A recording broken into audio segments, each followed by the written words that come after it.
Hello students. बेटा last lecture में हमने फैक्टर अफेक्टिंग एडजॉर्प्शन पढ़ा था कि किन किन फैक्टर पे हमारा एडजॉर्प्शन डिपेंड कर रहा है। हमने देखा nature of adsorbate and adsorbent, temperature, pressure and some activation of adsorbent. बेटा तो वहाँ पे हमने जब टेम्परेचर फैक्टर पढ़ा था तो हमने देखा था कि टेम्परेचर के साथ हमारा एडजॉर्प्शन फिजिकल का अलग तरीके से वैरी कर रहा है और हमारा जो केमिकल का एडजॉर्प्शन ग्राफ है वो अलग तरीके से वैरी करेगा, क्योंकि हमने पढ़ा था बेटा कि फिजिकल एडजॉर्प्शन में अगर हम टेम्परेचर बढ़ाएंगे तो एडजॉर्प्शन प्रोसेस क्या करती है बेटा, डिक्रीज करती है। बट केमिकल एडजॉर्प्शन में क्या होता है, जब हम टेम्परेचर बढ़ाते हैं तो एडजॉर्प्शन भी बढ़ता है, बट वो एक पीक वैल्यू तक बढ़ेगा। आफ्टर दैट अगर आप टेम्परेचर बढ़ाओगे तो वो भी घटना स्टार्ट कर देगा, है ना। तो हमने दो डिफरेंट ग्राफ पढ़े थे उसके लिए, और उसको हम एडजॉर्प्शन आइसोबार कह रहे थे, क्योंकि जो ग्राफ हम बना रहे थे between the x by m and T वो कांस्टेंट, आइसोबार का मतलब मैंने आपको बताया था बेटा, जब हम टेम्परेचर प्रेशर को क्या रख दे, कांस्टेंट रख दे ना। बार मतलब प्रेशर की बात हो रही है ना, तो प्रेशर को हम कांस्टेंट करके ग्राफ बना रहे थे एक्स बाई एम और टेम्परेचर के बीच में। एक्स बाई एम मेरा था एक्सटेंट ऑफ एडजॉर्प्शन, कि कितना एडजॉर्ब हुआ है, extent of adsorption and temperature के बीच में हमने ग्राफ पढ़ा था। आज हम पढ़ रहे हैं बेटा एडजॉर्प्शन आइसोथर्म। हम एडजॉर्प्शन आइसोबार जहाँ पे प्रेशर कांस्टेंट था पढ़ के आए हैं, दो ग्राफ पढ़ के आए हैं। आज हम पढ़ रहे हैं एडजॉर्प्शन आइसोथर्म। आइसो मतलब सेम या कांस्टेंट हम बोल रहे हैं, थर्म मतलब टेम्परेचर। यहाँ पे आप टेम्परेचर को कांस्टेंट करेंगे और रिलेशन पढ़ेंगे बेटा, it is a mathematical relation between pressure of gaseous adsorbate and extent of adsorption at any fixed temperature। क्या है बेटा कि ये एक मैथमेटिकल रिलेशन है किन किन के बीच में भाई, pressure of gas and adsorbate and extent of adsorption. ये कह रहा है प्रेशर ऑफ गैस और एक्सटेंट ऑफ एडजॉर्प्शन के बीच में ये एक मैथमेटिकल रिलेशन है। जैसे हमारा isotherm extent of adsorption and temperature के बीच में था, ये extent of adsorption and pressure के बीच में है बेटा। एक्सटेंट ऑफ एडजॉर्प्शन में रिमाइंड करवा दे रही हूँ, क्या था, एक्स बाई एम था। एक्स मतलब mass of adsorbate and m is mass of adsorbent बेटा, ठीक है। इसको हम बेटा फ्रेंडली आइसो एडजॉर्प्शन आइसोथर्म से पढ़ेंगे। Friendly iso adsorption theorem is obeyed by adsorption where the adsorbate form a monomolecular layer on the surface of adsorbent। क्या है कि ये थ्योरम, ये आइसोथर्म वही काम करेगा बेटा जहाँ पे आपका एडजॉर्बेंट जो रहेगा उसके ऊपर एडजॉर्बेट की सिर्फ मोनो लेयर बने। अब आप याद करिए कि मोनो लेयर किस में बन रहा था, केमिकल में, है ना, क्योंकि फिजिकल एडजॉर्प्शन में तो हमने मल्टी लेयर पढ़ा था, क्योंकि वीक फोर्स था, मैंने आपको बताया था ना। तो मोनोलेयर किस में बन रहा है, केमिकल में। तो जो हमारा फ्रेंडली एडजॉर्प्शन आइसोथर्म है ये मोनोमोलिकुलर लेयर के लिए ही एप्लीकेबल था बेटा, ठीक है। तो मैथमेटिकली ये थ्योरम था क्या भाई, x by m is equal to k p to the power 1 by n. X by m हमारा एक्सटेंट ऑफ एडजॉर्प्शन है बेटा, के यहाँ पे कांस्टेंट है, पी यहाँ पे प्रेशर है एंड 1 बाई एन एक पावर से मैंने इसको रेज किया है, तो हम कहेंगे यहाँ हेयर के एन आर कांस्टेंट, ठीक है। Taking log on both side, मैंने दोनों साइड लॉग लिया, इसके आगे हम लॉग लगाएंगे, लॉग एक्स बाई एम बन जाएगा इज इक्वल टू, ये क्या है, इसके आगे जब हम लॉग लगाएंगे तो ये बन रहा है बेटा लॉग ए इंटू बी, और लॉग ए इंटू बी को हम कैसे करेंगे, log a plus log B, यही होता है ना। केमिकल काइनेटिक्स में हम पढ़ के आए हैं, लॉग ए इंटू बी क्या होता है, log a plus log b. तो यहाँ से log k plus 1 by n power बार, क्योंकि जब हम log a to the power b पढ़ते हैं तो कैसे लिखेंगे, b को बार इंटू log a, ऐसे ही लिखते हैं, है ना। मान लीजिए ये आपके पास log a की पावर b, कैसे लिखोगे, b log a, पावर को बाहर करके लिखते हैं, है ना। तो हमने वही किया, पावर को मैंने बाहर किया, 1 by n log p। n is always greater than 1, n जो हमारा वो हमेशा एक से बड़ा रहेगा बेटा। It indicate that amount of gas adsorb does not increase as rapidly as the pressure.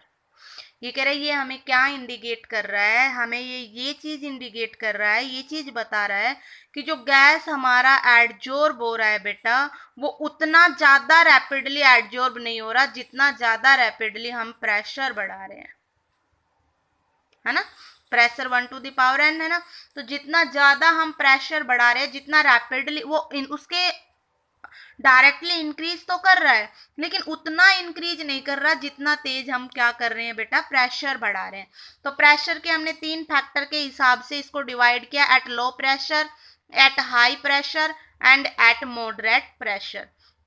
At low pressure क्या रहता है बेटा, x/m very linearly with p। अगर हम लो प्रेशर पे बात करें तो हमारा जो x/m है, एक्सटेंट ऑफ एडजॉर्प्शन है, वो डायरेक्टली प्रोपोर्शनल होता है बेटा p टू द पावर 1, या मैं कहूँ प्रेशर के। ठीक है, जब हम लो टेम्परेचर रखेंगे तो हमारा x/m डायरेक्टली प्रोपोर्शनल होता है बेटा प्रेशर के।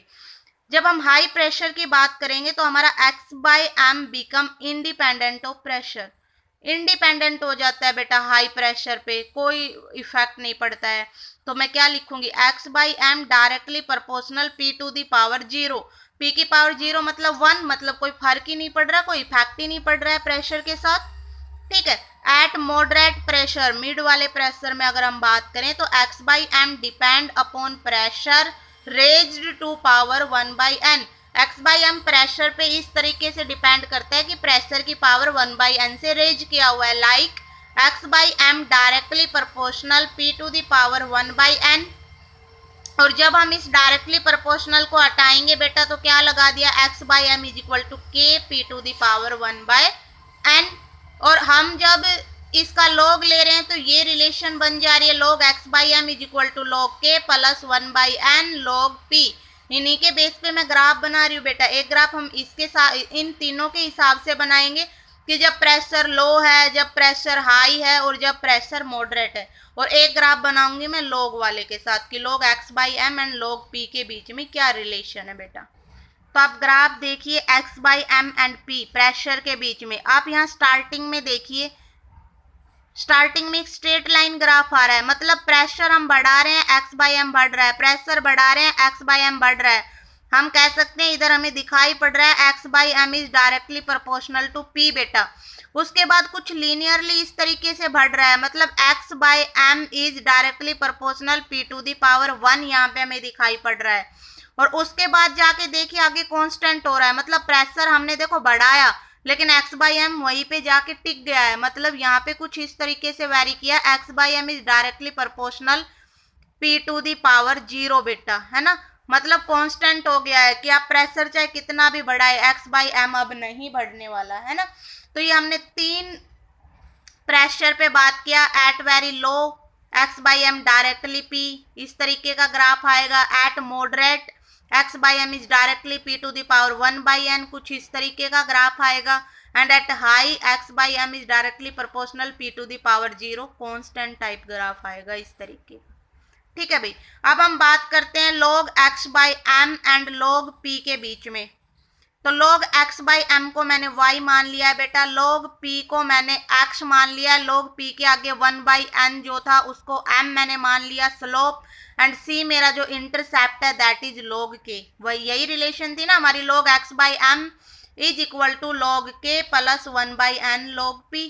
तो y is equal to mx plus c से जब आप कंपेयर करेंगे बेटा इस रिलेशन को तो log x/m y आपकी तरह काम कर रहा है, log p आपका x की तरह काम कर रहा है, 1/n स्लोप का काम करेगा, एंड log k इंटरसेप्ट। और स्ट्रेट लाइन ग्राफ हमें पता है इस तरीके का ही आता है। ऊपर से हमने इसलिए लिखा क्योंकि कुछ इंटरसेप्ट log k आया है, अगर इंटरसेप्ट नहीं होगा तो ग्राफ इस तरीके से आता है ना, ये तो आपको पता ही है। तो ये हमारी आइसोथर्म प्रोसेस थी कि कैसे प्रेशर के साथ हमारा जो x/m है वो वैरी कर रहा है बेटा। उसके बाद क्या था कि जो फ्रेंडली हमारा एडजॉर्प्शन आइसोथर्म था उसकी एक ड्रॉबैक है। ड्रॉबैक क्या है बेटा कि अगर हम हायर प्रेशर पे बात करें तो इसने कह दिया कि कांस्टेंट हो गया, नहीं पता बढ़ रहा है घट रहा है, वहां पे जाके इसने कांस्टेंट का। तो हमारा जो लैंगमुयर एडजॉर्प्शन आइसोथर्म था बेटा, one of drawback of Freundlich adsorption isotherm is that it fails at higher pressure of the gas. ये क्या था कि हमारा जो फ्रेंडलिच आइसोथर्म था ये हायर प्रेशर पे जाके फेल हो गया था। तो फिर जो लैंगम्यूर एडजॉर्प्शन आइसोथर्म था हमारा, उसने हायर प्रेशर पे बात करी, है ना। उसके बाद हमें ये आइसोथर्म पढ़ना पड़ा क्योंकि वो तो हायर प्रेशर पे काम कर नहीं रहा है। तो लैंगम्यूर इन 1916 drive a simple adsorption isotherm on theoretical. उसने क्या किया, एक थ्योरेटिकल एडजॉर्प्शन आइसोथर्म को ड्राइव किया जो किस पे बेस था बेटा, काइनेटिक थ्योरी ऑफ गैस पे बेस था। ठीक है, तो ये याद रखना कि जो हमारा फ्रेंडलिच आइसोथर्म था वो हाई प्रेशर पे कांस्टेंट था, कोई हाई प्रेशर पे वेरिएशन हम उसकी बता नहीं पाए। तो लैंगमियर एडजॉर्प्शन आया और उसने क्या किया, उसने simply theoretically on the behalf of kinetic theory of gas adsorption isotherm को डिफाइन किया बेटा।